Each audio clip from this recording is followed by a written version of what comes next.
Hello and welcome to ADHD TV with me, Jo Richards. I'm doing a short series of videos about Thomas E. Brown's model of executive functioning. And I've done a few videos now. The very first one, a few videos ago, an overview of the 6 key elements. And then what I'm doing is just breaking those down because there's never a long enough video time to be able to give you a bit more context around them. And so this one's about emotion. I've done one before, which gives you kind of a summary of the things that can impact and make emotions difficult for us. And this one, I just kind of wanted to talk about the history of the DSM5, which is the diagnostic criteria that is used when you're going for an ADHD diagnosis, and why it's so incorrect, and just the history behind that really, and then a bit more about emotions and why they're so relevant.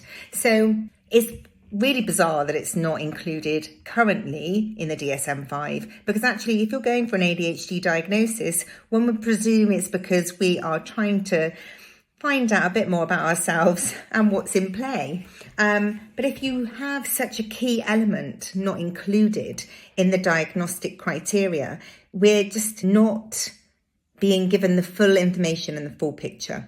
So if we go back in history, in 1798, Alexander Crichton, which was a Scottish-born physician, included emotional frustration in his description of disorders of attention. Then you go to 1902, George Still, a British physician, widely considered to be the founder of ADHD, also includes emotional impulsiveness and poor regulation of emotions in his conceptualization of ADHD. If you head into the 1960s and 70s, major clinical researchers at the time, which were people like Mark Stewart, Dennis Cantwell and Paul Wender, included emotion as a core feature in their concepts of ADHD. But in 1968, emotion was excluded from the DSM-5 for the first time. We don't know why. Why was it taken out?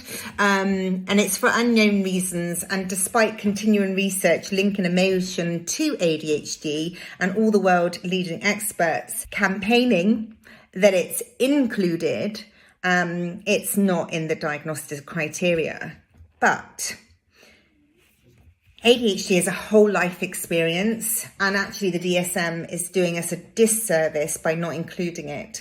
So one of the things that Dr. William Dodson is famous for saying is that the diagnostic definition is grossly inadequate. And the reason why is because it ignores emotion, cognition, gender, hormones, ADHD in old age, ADHD in menopause, and the effects of ADHD on a developing personality. So he's very forthright in saying what it's not doing, because basically if we understand the way our brain is wired and what all of the ingredients of ADHD and how it represents and presents itself in everyday life for all of us that have it, then we are able to understand ourselves so much better. So one of the things that I find really fascinating in understanding our brain and the blueprint of ADHD and why we feel emotions so intensely is that the brain wiring and the connections are much finer. So we get emotions and kind of flooded and overwhelmed by emotions because of that. So it just helps you to understand that it's not a personality flaw. Actually, it's the blueprint of our brains. We have very different wiring and we do feel things really, really intensely. And so when we know this, we can start to rewrite the narrative and correct the misunderstandings that we think and blame ourselves for when it comes to our emotions and how we react to things. And it's a shame that the DSM-5 and all of the information around that doesn't reflect the reality of ADHD and the importance of recognising the emotional side of ADHD and the challenges that can come with that The neuroscience is there. One day, hopefully, they're going to catch up and it will be put back in and made as an important factor so that we can learn much more easily about it and ourselves.